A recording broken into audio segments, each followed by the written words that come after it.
welcome to The Point. I am the co-host of the Young Turks, Anna Kasparian, and we have a fabulous show ahead for you guys. The last time we did the show, I said we have an excellent show ahead, and everyone was saying that I say excellent too much, so I decided to pick a different word. It's going to be fabulous, okay? And we have great panelists today, and let me go ahead and introduce them. First, we have Walter Kirn. He is the national correspondent for the New Republic and novelist whose titles include Thumbsucker, Mission to America, Up in the Air, which was adapted for a movie starring George Clooney, and his most recent memoir, Lost in Meritocracy, The Undereducation of an Overachiever. We also have Frank Conniff, also known as TV's Frank, a comedian who for many years delighted fans on Mystery Science Theater 3000, and these days is a writer for the fabulously popular Jimmy Dore Show, which, by the way, Jimmy Dore also on the TYT network, which I'm very excited about. Right here. Definitely. And last but not least, Lisa Bloom, a legal analyst for Avo.com and the author of the newly released Swagger, 10 Urgent Rules for Raising Boys in an Era of Failing Schools, Mass Joblessness, and Thug Culture, which, by the way, I'm very interested in education, something I'm passionate about, so I thank you for writing such an important book. Thank you, Anna. Now, we are going to talk about a variety of things, including the downfalls of the lottery system, how do we allocate our limited resources, and we're also going to talk about Daniel Tosh's rape jokes.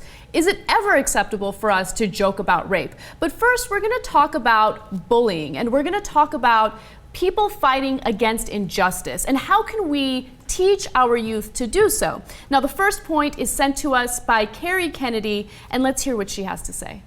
Hi, I'm Kerry Kennedy. I'm the president of the Robert F. Kennedy Center for Justice and Human Rights.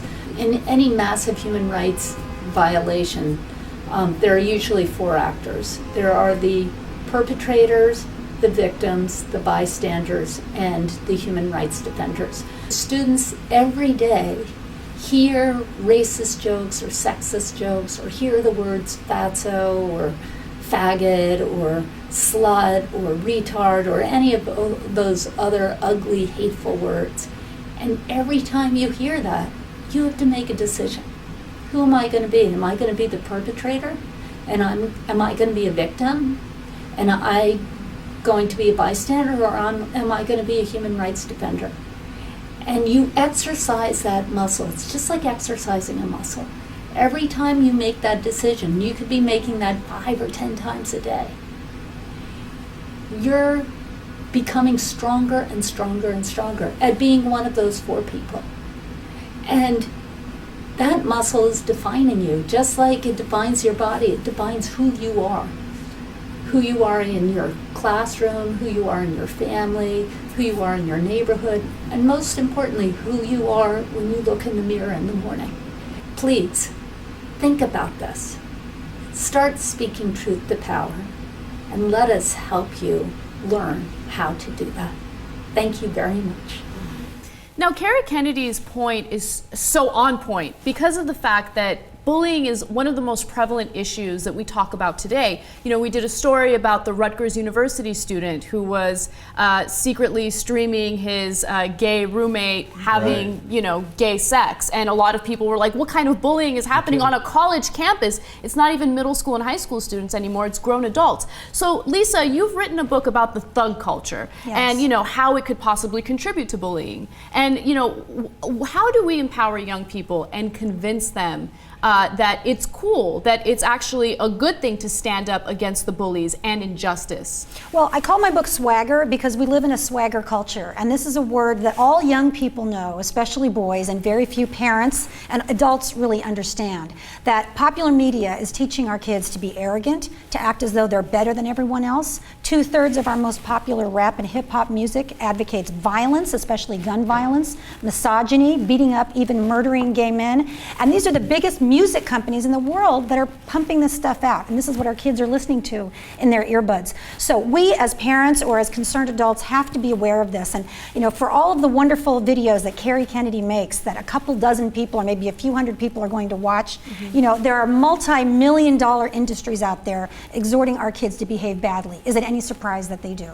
You know, it kind of makes me appreciate Lady Gaga a little more. Yeah, she's a little ridiculous with her apparel, but at the same time, she stands for something. She does stand for something, and it's definitely refreshing. Now, Frank, why do you think this is? Why do you think America buys into that type of pop culture? I mean, obviously, it's succeeded for as long as it has because people have a lot of interest in it. Well, first of all, I have a feeling that bullying was around before our current popular culture, so I think aside from what you're saying, which is really true about the influence of our popular culture, I think there's something ingrained in the human psyche or in our DNA that makes some people be bullies and makes some people be victims. And also, you know, when you talk about arrogance, and swagger is a great word, because I think not just in our popular culture, but we're coming off of the last decade of America, you know, promoting swagger. Yes. You know, there's the classic shot of George W. Bush in the flight suit, and bullying and those kind of things are encouraged. There's this whole sensibility of,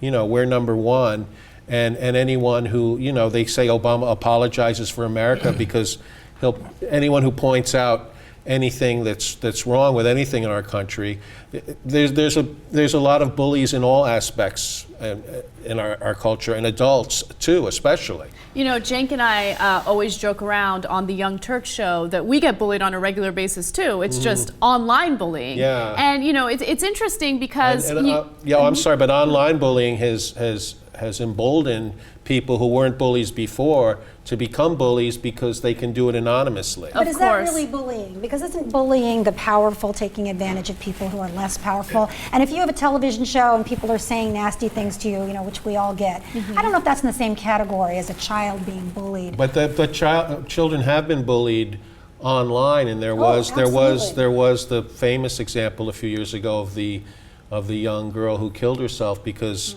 these other people were flaming her online and saying horrible, nasty things about her. There have been a lot of Facebook suicides. They have a whole separate department that deals with that. And it's someone, and my point is, someone who wouldn't necessarily maybe be a bully at school because maybe they don't have that kind of physique or whatever. In the privacy of their home and with an anonymous handle, they can bully the hell out of people. Now, the anonymity definitely adds an extra layer to the bullying, especially when it comes to online bullying. But Walter, what I wanted to ask you about is, you know, there are groups of people in this country that do fight against injustice, and they get a significant amount of media coverage, but they get negative media coverage. The group that comes to mind is Occupy. You know, the Occupy movement is primarily focusing on injustice in this country and us being bullied by the elite, the top 1%. Why is it that society as a whole and the media seems to reject this notion of fighting against injustice? Well, I mean, let's put that aside for a second. You said something about the Occupy movement. They responded to a particular case of bullying, and I can't remember where it was exactly, when a cop came down the line and they were all sitting on the ground and came along and sort of egregiously was pepper spraying, and they did it with nonviolence. They did it with great patience and a sort of spiritual composure, and that was a far more powerful statement than yelling back or getting all excited. I think I take issue with one thing that Kerry said, which is that speaking truth to power is the same as speaking truth to bullies. Bullies are not powerful people. They're people who perceive themselves, any psychologist will say, as powerless. They're people with extremely low self-esteem. They're often people who were victims of bullying at one point in their lives and have responded with this kind of sadistic, abusive behavior. I think humiliating them and bringing out the fact that they aren't in fact strong people, they're pathetic people. And that might work a lot better than simply teaching people to talk back to them. I don't know that anyone was bullied out of bullying ever, but some people have been shamed out of it. Yeah, I totally see what you're saying. And, you know, there are definitely instances where, let's say you're in a classroom setting and one student is getting bullied by another and there are other classmates that see it happening. A lot of them will just kind of sit there and either say nothing at all or engage. So how do you convince those students to basically shame the bullier? How do you convince them to not do that anymore? Well, you have to teach values. And the good news is that all the studies of kids that are done, when they're asked, who's your number one role model? Fortunately, it's not the rappers or the hip hop artists or the celebrities or the athletes, it's mom and dad. And so this is something I talk about a lot in the book, is that we as parents have to speak out loudly and often about our values. When we see women being treated, like pieces of meat in a music video, we should speak up and say, I don't like that, I don't care for that, and engage our kids in a conversation about it. When we see a bullying incident in the news, we talk to our kids about nonviolent ways to solve problems, about ways to reconcile with other kids in school without the bullying. We've got to speak out about it. And I agree with you on the one hand, it is a natural human impulse. As a mom, I know that kids are basically savages and it's our job to civilize them. And they're going to punch and shove and pull hair, and the stronger one's going to win. And it's our job to teach them that that's wrong, that we don't believe in that, and to praise them and to give them a lot of love and encouragement when they do have the guts to stand up for the weaker kid. But there used to be movies and popular heroes who were popular basically because they stood up to bullies. I think of the movie Shane, which is about a gunfighter who's very quiet, who rides into town and takes the side of a poor woman and her son. And I don't know that the media isn't powerful in both ways. It can promote these values, or lack of values, but it could also go a long way toward restoring this sense of heroism as a matter of standing up to bullies. That would go a long way with little boys like mine, I'd say. But I also kind of think that in the case of kids being bullied at school, there has to be a very strong adult presence of bullies knowing that there's consequences for what they do, that they'll be punished, that they'll be shamed, as you say. And because it seems like for history, at least when I was a kid, bullies always got away with it, and there was no discipline about it. There was, and especially if the bully was on the football team or something, they were kind of revered in the school, and no one wanted to mess with them. So there has to be a sense on the part of bullies that if I make fun of this kid, I'm gonna get in trouble for it. Frank, you touched on something very interesting, because yes, we can teach our children to do the right thing, but there will always be those students who rebel and bully regardless of what their parents teach them. And I remember, I wasn't in school not too long ago. I remember when I was in school, I was bullied by a group of women, or girls at that time actually, and I went to the administrators several times and they did absolutely nothing. It got to a point where they wanted to provoke a physical altercation.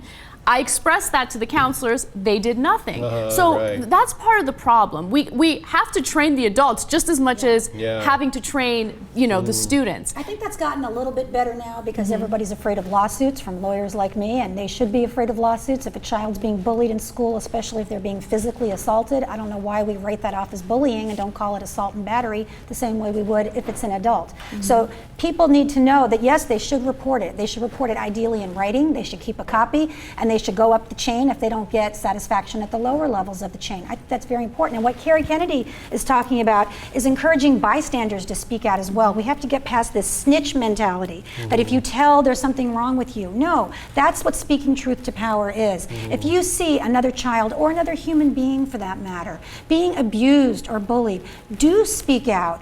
Do talk to the authorities about that, because that could have made all the difference in your case if there was a witness, right, Anna? Well, there were several witnesses. Sometimes it would happen in front of the classroom, and maybe things have changed a little bit, but as we're having this conversation, I can't help but wander off into thinking about what happened with the Jerry Sandusky case and how he was molesting boys as early as 1994.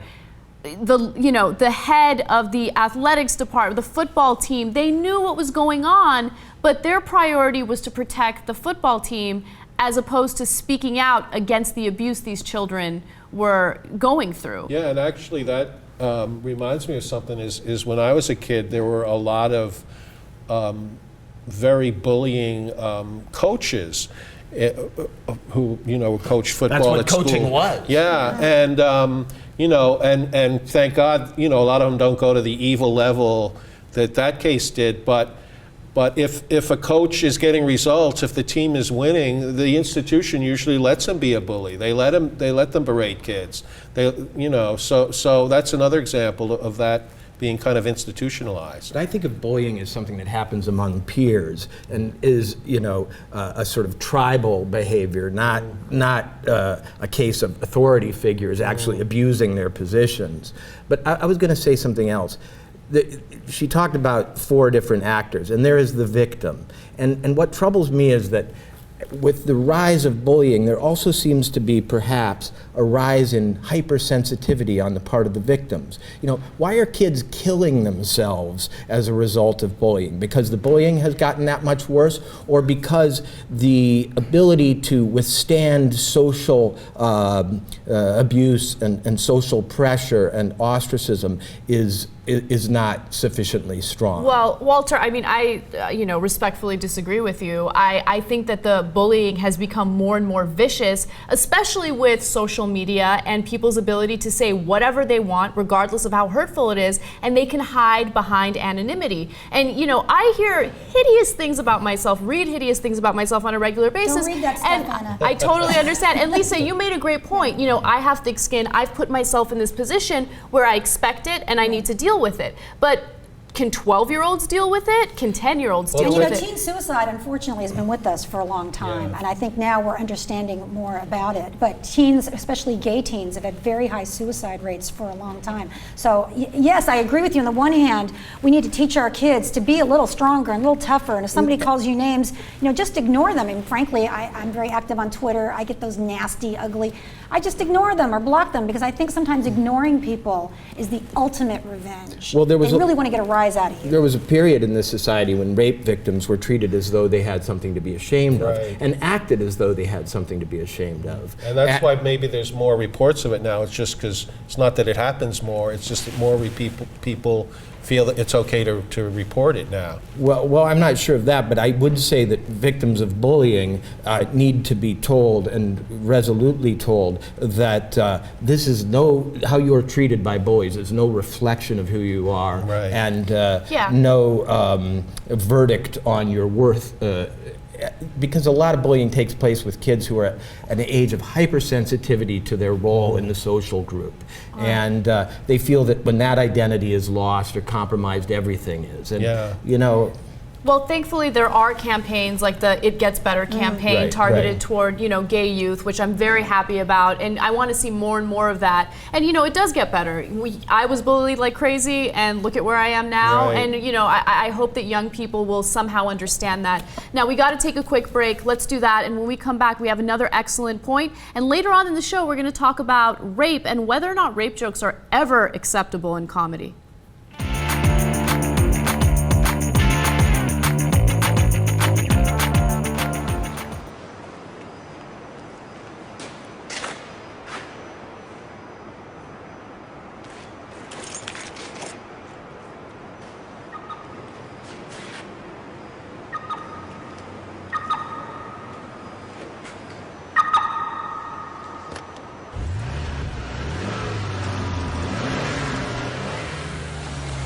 New Powerball from the New York Lottery. The starting jackpots are doubled. The possibilities are endless. Welcome back to The Point. As you guys all know, we have limited resources in this country, and as a result, we need to find a way to allocate those resources in a fair way. And Peter Stone actually discusses the issues of lotteries and whether or not it makes sense to use lotteries to allocate those resources. Let's watch. Hello, my name is Peter Stone. I teach political science at Trinity College Dublin, and my point is that lotteries get a bad rap these days. They're actually a great way to distribute a lot of scarce public benefits and burdens, at least if they're handled right. Take, for example, the use of lotteries to decide which kids get into top quality schools, like charter schools and magnet schools in the United States. Every time they have a drawing for one of these schools, some kids lose, and the parents yell, "That's not fair. My kid really deserved to go there." Well, yeah, maybe your kid did deserve to go there, but so did all the kids who got in. So the question isn't, should your kid get to go to the school? It's, should your kid get to go to the school instead of somebody else's kid? And most of the time, there's no reason to think the answer is yes. Now maybe you think it's terrible that there are so few spots at really good schools. Well then I say, yes, it is terrible, but it's a fact. If you don't like it, find ways to fix the worst schools. But until you do that, don't blame the lottery. It's doing the best it can with what we have right now. If you'd like to know more about lotteries, please check out my book, The Luck of the Draw, The Role of Lotteries in Decision Making. Thanks for watching, and have a great day. That was Peter Stone, founder of the lottery system. Actually, it's amazing how much he loves lotteries, but I could understand why, because I feel like lotteries give people hope. They can live out their fantasy one day of being tremendously wealthy. Now, I actually want to start off with you, Walter. You wrote an entire article about how the Obama administration was doing like a raffle lottery type thing where a couple Americans pay a couple dollars, and if they're lucky and they're chosen from the lottery, they get to meet with him. They get access with the president. They don't have to spend tens of thousands of dollars to do so. And you don't seem like you're in favor of that. First of all, what a terrifying science fiction vision of the future this guy has just propounded. Let's just do away with the notion of fairness and go straight to rampant unfairness. Why don't we just turn the whole of America into a giant casino and decide our presidents and CEOs and everything else on the basis of the spin of a roulette wheel? That's giving up. I mean, that's terrible. And the thing I don't like about the campaign lotteries that give you a seat on the bus or a place at dinner with Obama that you usually have to be George Clooney or a major industrialist to have, is that they remind us that there's no real rational or actual way to sit with Barack Obama. Right, there's a lack of access, which is a little ridiculous, especially since he's supposed to be listening to the American people and making decisions based on that, not who's funding him the most for his campaigns. It's cynical. I mean, when you go to a Las Vegas casino, the the slot machines are rigged to make the sound of jackpots even when they're not paying jackpots. Right. And you keep looking around thinking, who won, and it's an empty seat. Well, lotteries of all kinds don't so much stimulate hope as they do a kind of manic excitement. And what they really stimulate is mass disappointment. Because for every winner of a lottery, there are untold numbers of losers. And after a while, what sets in is a kind of despair about ever, systematically or practically achieving these ends. And he talks about, well, until we come up with a fairer way, let's use lotteries. I would submit that if we use lotteries, our incentive to come up with a fairer way will die. So Frank, let's talk about the complacency. I feel like the lottery system allows Americans to be complacent. Yeah, things are really, really bad right now, but we still have a chance through the lottery system to strike it rich. Right. And a lot of Americans, when they're polled, say that they believe at some point in the future they will be extremely wealthy. What are your thoughts on that? Well, I think that that's kind of the big Republican talking point now, in the sense that they're not presenting a vision of a world where you can be middle class and have a contented life and send your kids to college without any big wealth or anything. The whole thing is any American can become a millionaire and in an instant, and we don't want to take that away from you. The administration wants to take that away from you, but we don't. And they say, look, we have this capitalistic system, and as a result of that, you can be anything you want to be. But as you said, the system is rigged against us, much like the slot machines in Vegas. Right. So, but I would also defend that guy to the extent of, he is right that life is unfair, So let's take it and run with it. Yeah, I mean, but we let's have try to benefit choices from that it. we make.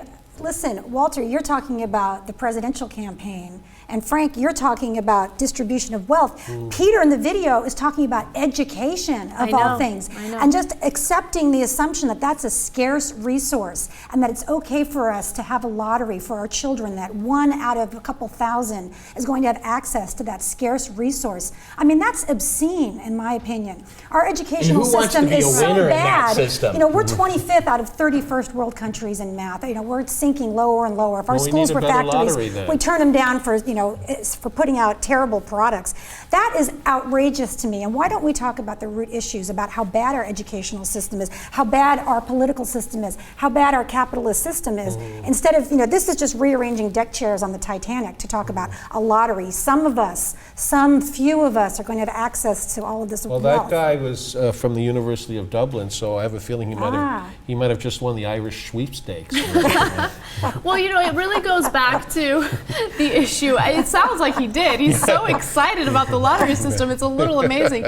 But, going back to what you said about education, I completely agree with you. It's a little ridiculous that parents have to rely on a lottery system just to ensure that their students are getting a quality education. And that really goes back to the distribution of wealth. And it goes to our taxing system and how we are basically cutting the revenue for our states and for our counties, and as a result, our schools suffer. So is it a zero-sum game? Does it need to be a zero-sum game? Well, it should be that our schools, our public schools, are so good that everyone goes to them, and if you can go to a private school, fine, those can be great too, but that excellent education, ideally it should be available to everybody and not the subject of a lottery system. I mean, give me a break. Am I supposed to tell my 10-year-old son, listen, Charlie, this is how life works. In 3 years, a drawing is going to be held. You have no influence over how it's going to come out. If it comes out well for you, everything could be wonderful. If it doesn't, well, Charlie, I'm sorry, there's nothing your dad can do for you. And now, well, how's he supposed to spend those next 3 years? In Vegas. I mean, in his bedroom. What's really ironic about the Vegas references is right now in several different counties throughout the country, they're so broke, and by the way, about to file for bankruptcy, that they're actually starting to think about building more and more casinos to increase tourism and revenue in their counties. Which is the wrong way to go about it. And to answer your question, it is a zero-sum game. And I spend a lot of time advocating to stop these crazy education cuts that we have every year in these rolling waves across the country. And everybody always tells me the same thing.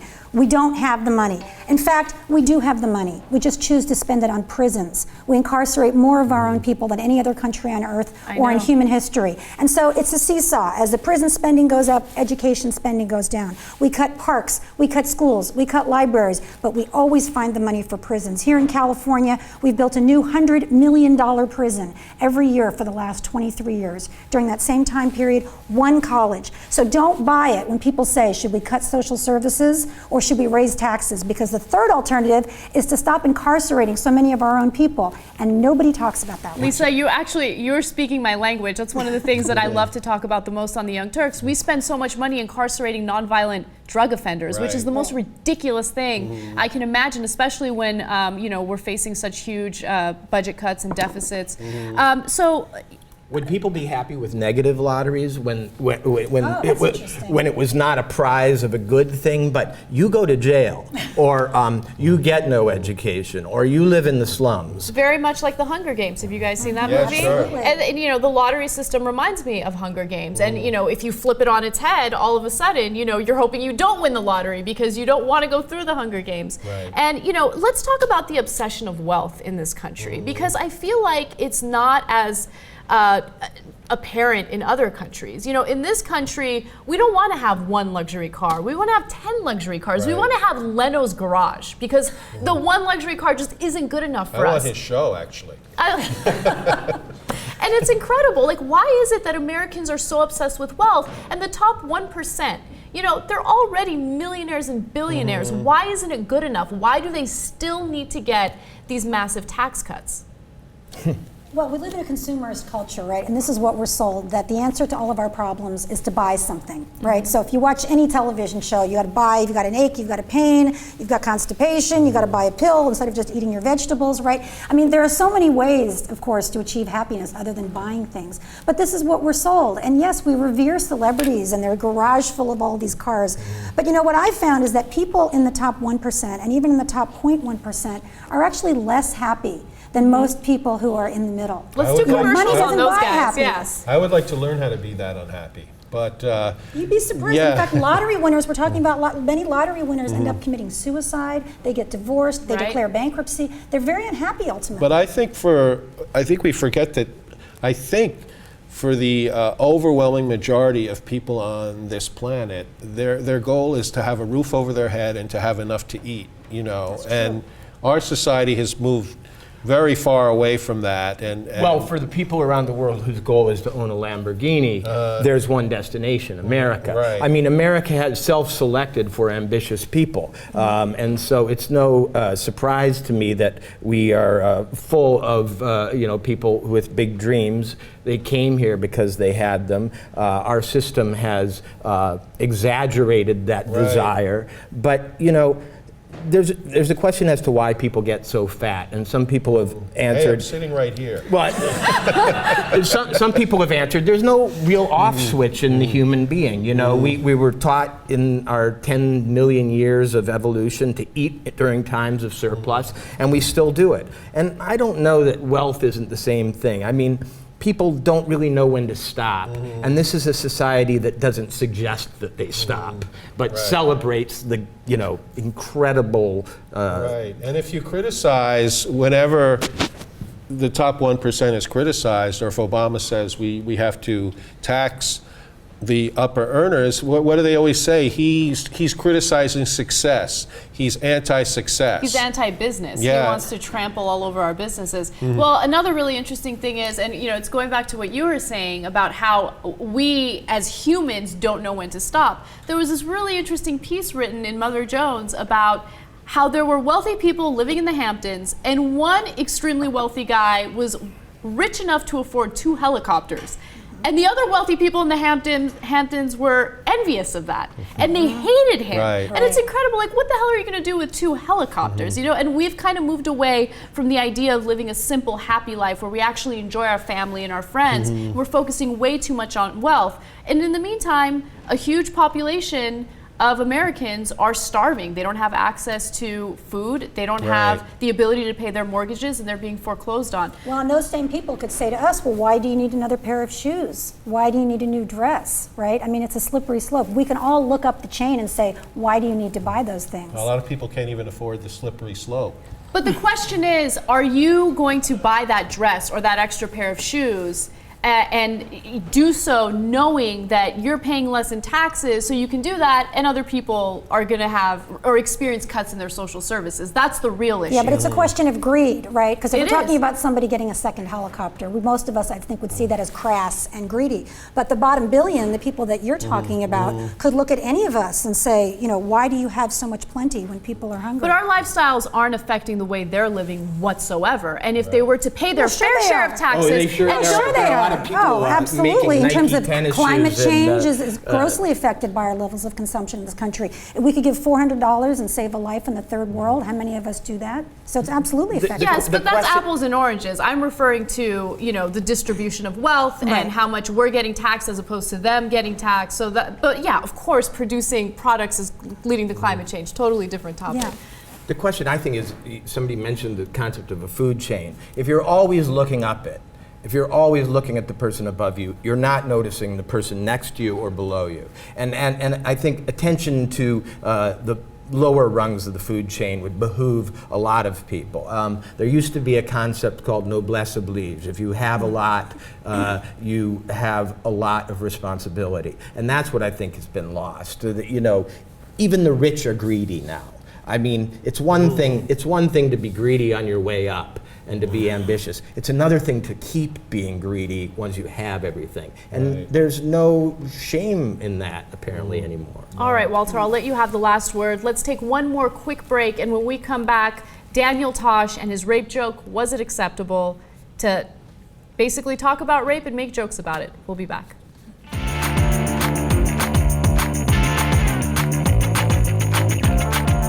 Welcome back to The Point. Daniel Tosh received a great amount of criticism recently because of a joke he made about rape. He was doing a stand-up at the Laugh Factory here in Hollywood, and he pretty much angered one of the female audience members. In fact, we have a report explaining exactly what happened. Let's watch.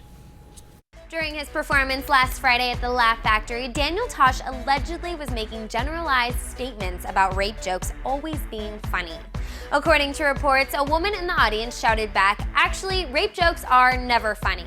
And Tosh let her have it, saying, "Wouldn't it be funny if that girl got raped by like 5 guys right now? Like right now. What if a bunch of guys just raped her?" An anonymous woman who attended the show posted about the incident, which of course was reblogged dozens of times and blew up all over the internet. Tosh took to Twitter to kind of apologize, saying, "All the out-of-context misquotes aside, I'd like to sincerely apologize." Since the controversy blew up, the owner of the Laugh Factory told BuzzFeed that the comedian's exchange with the woman in the audience didn't happen the way she describes it. And she stayed for the rest of the show, even though she claims her and her friend hightailed it out of there, totally humiliated. I do have to agree, though, that rape is probably a sensitive subject you should try to stay away from. When we originally discussed this story on The Young Turks, I said, well, you got to be careful as a comedian because if you're talking about rape, you know, it's a very touchy subject. And people thought I was making a rape joke. But Frank, you're well known for your comedic talents. Not really, but thank you for saying that. So tell me what you think. Like, do you love a good rape joke? I have to say I have heard funny rape jokes, and I think the point that Daniel Tosh, and for one thing, you can't trust like what's written. We saw the words written out of what he said on stage, but unless you were there and heard the context of what he was saying, I mean, I totally believe that it probably was as offensive or whatever, but I just don't think that's a good way to interpret stand-up comedy. I mean, you have to actually see it. But the point that anything can be funny, no matter how horrible or how horrifying, is something I completely agree with. I'm very curious to get a woman's take on this because I've seen a bit of a divide. Of course, there are a lot of comedians and a lot of men and a lot of 13-year-old boys who watch Tosh.0 and they support him and they said, no, you know what? He's a comedian. He has the right to joke about whatever he wants and we shouldn't try to censor him. What do you think, Lisa? Do you think it's acceptable? Of course he has the right, and we have the right to criticize him. And the reason why good comedians are funny is because there's always truth behind the humor. My question is the rape victim the target of the joke, or is the rapist the target of the joke? We can't talk about rape jokes just in the abstract. If you're targeting somebody like Jerry Sandusky and you're humiliating him with satire, I say have at it. If you're advocating, even in jest, that a woman in the audience should be gang raped, that is disgusting and offensive, and he deserves all the criticism he's getting if indeed he said that. So yeah, we can talk about stuff that's across the line, but you're also responsible for the words that come out of your mouth. Yes, but if indeed he said it is an important point, because like I said, I mean, this is just someone's interpretation of what happened, and I just, as a stand-up comedian, I don't want what I say to be put on the internet or whatever and then taken out of context.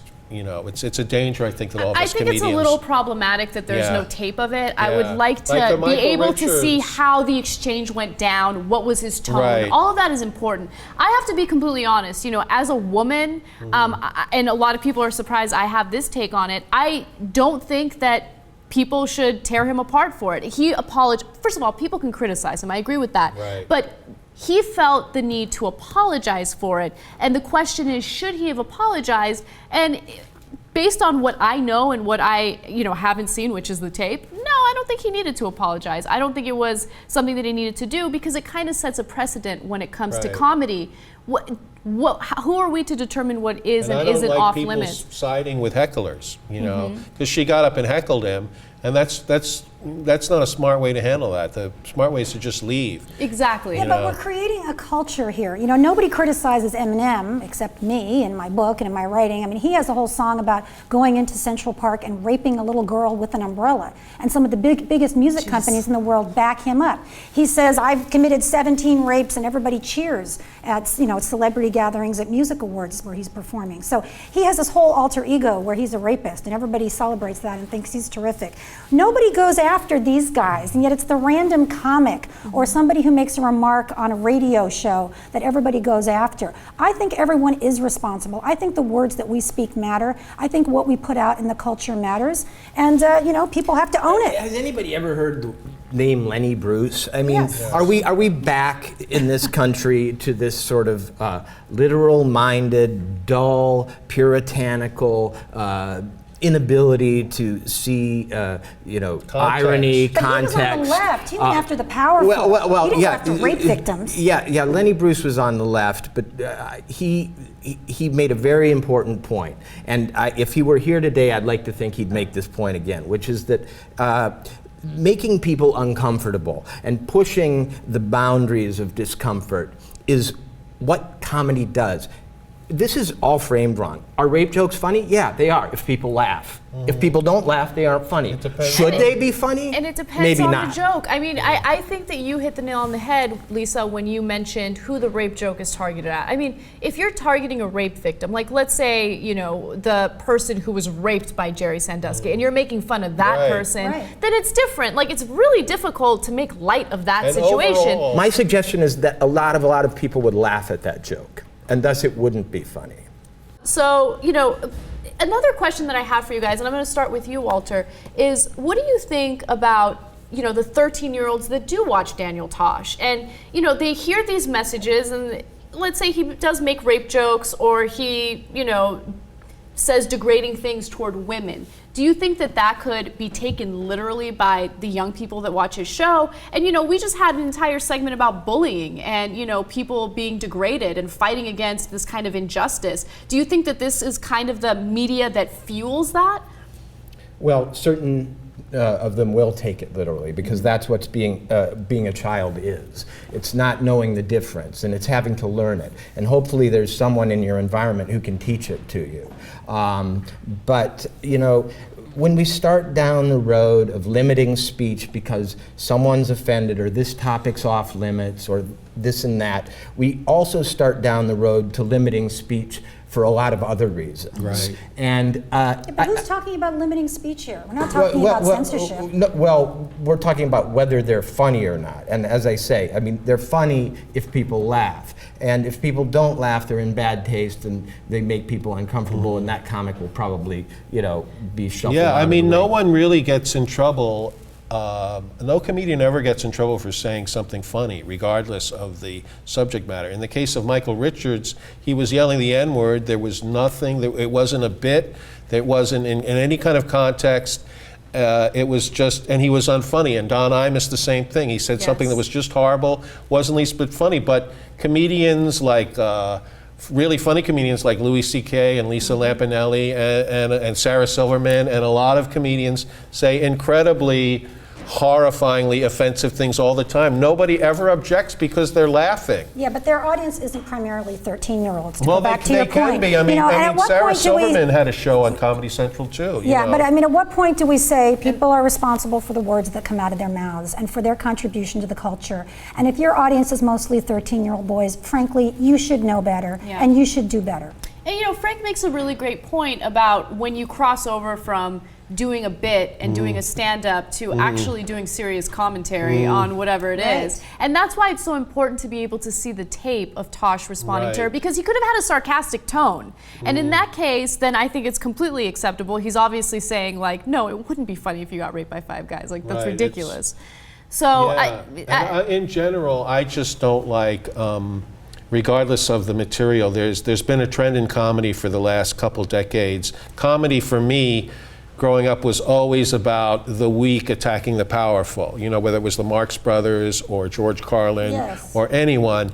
And in the last 20 years or so, there's been a trend that's reversed a little bit. A lot of comedy is about the powerful making fun of the weak. And regardless of what they're talking about, that's the kind of stuff that I never find funny. I remember there was this one time I went to go see this rock band or whatever, something Panther. It might have been Pink Panther. I'm not sure. But anyway, I didn't realize ahead of time that they're actually making fun of 80s bands and how misogynistic they were. So, in between their misogynistic songs, they would say hideous things about women. And I just remember thinking to myself, like, you know what? Free market. I'm just gonna walk out. Like, I'm not buying it. I'm not gonna support them. And even now that I know that they are joking around, I still don't like it. And I'm just not gonna go see it. So why don't we let the free market speak for itself? And if people don't want to consume that type of comedy, they don't have to. Well, the free market has spoken, and it's very popular, and it's very profitable. That's the problem. Unfortunately, That's and the that problem. goes back to the So bullying. the free market is not good enough. We all have to speak out about it and criticize it. And, yes, comedy is wonderful. Comedy is important. Preventing women from being raped is also important. important. And I've represented a lot of rape survivors whose lives are devastated by rape. Let's not forget that's what we're talking about here. I think a good first start would be putting Daniel Tosh off the air and giving me his show. That is an excellent idea. Common ground on the show. But you know, the job of comedy and the job of comedians is to say things that other people think but dare not say or wouldn't say. You know, these are a lot of these thoughts that come out of a comedian's mind are thoughts that go through our minds, but we're embarrassed, ashamed, or whatever. And somehow by bringing them out, they make the whole society healthier because you know, it's a licensed way to say You know, I've never the thought that a unspeakable. woman I don't like should be gang raped. That's never been in my mind. And I don't know if that is a thought that we should have come out and all laugh about.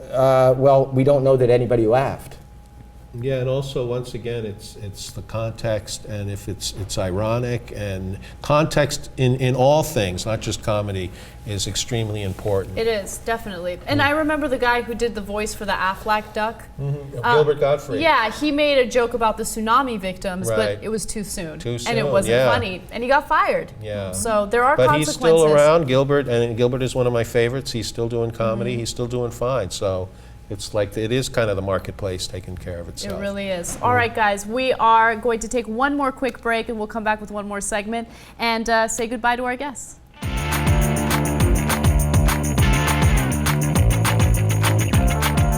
Welcome back to The Point. I wanted to make sure that I thanked our awesome panelists for being here with us today. Lots of great fiery discussions. First, Walter Kirn, thank you for joining us. Tell me a little bit about the book that you wrote and what you're working on. Well, my last book's called Lost in the Meritocracy. It's about my great unhappiness at Princeton University and how I sort of faked my way to the top of the class there. Nice. I'm also the national correspondent for the New Republic. I have a cover story out this week, Confessions of an Ex-Mormon. And Oh, nice. you're looking at him, and I'm especially excited about a new web TV show I'm hosting, Byliner TV for thelip.tv, and I hope everybody will tune in there. Sounds great. Frank Conniff's frack. Frack. I'm thinking about fracking. I'm sorry. I'm worried about the environment, okay? It's I'm always in going the to back of be my mind. fracking. I hope everyone will come. So Frank Conniff, tell me a little bit about what you're working on. I know you Well, work with Jimmy Dore. I'm on the Jimmy Dore Show, which is right here on the Young Turks Network, and Cinematic Titanic, which is the live Mystery Science Theater show. We're going to be doing August 18th right here in LA at the Saban Theater. So I hope people will come to that. And also, the Lifetime Network is presenting me starring in the Daniel Tosh story. So I'm very excited about that. Sounds good. Sounds good. Dead ringer for him, Yeah, it was very awkward. I didn't want to bring it up during the discussion. But And finally, last but not least, Lisa Bloom. You wrote this excellent book, Swagger. Tell the audience a little bit about that. Sure. Swagger, 10 Urgent Rules for Raising Boys in an Era of Failing Schools, Mass Joblessness, and Thug Culture. It's about all of the problems that our boys are facing right now today in America and what parents can do, that it's free or low cost to ensure that your boy has a bright future. I've also written a book called Think, about women and girls in our culture and how reality media and the beauty industry is dumbing us down and how we can push back. I have a private practice law firm here in Los Angeles, and I blog on avvo.com. Very nice. And I want to make sure I thank our Point contributors today. Kerry Kennedy, who is with the RFK Center for Justice and Human Rights. She's the president of that. And Trinity College political science professor Peter Stone, the author of The Luck of the Draw, The Role of Lotteries in Decision Making. Thanks so much for joining us today, guys. And we'll see you guys next week with another episode of The Point.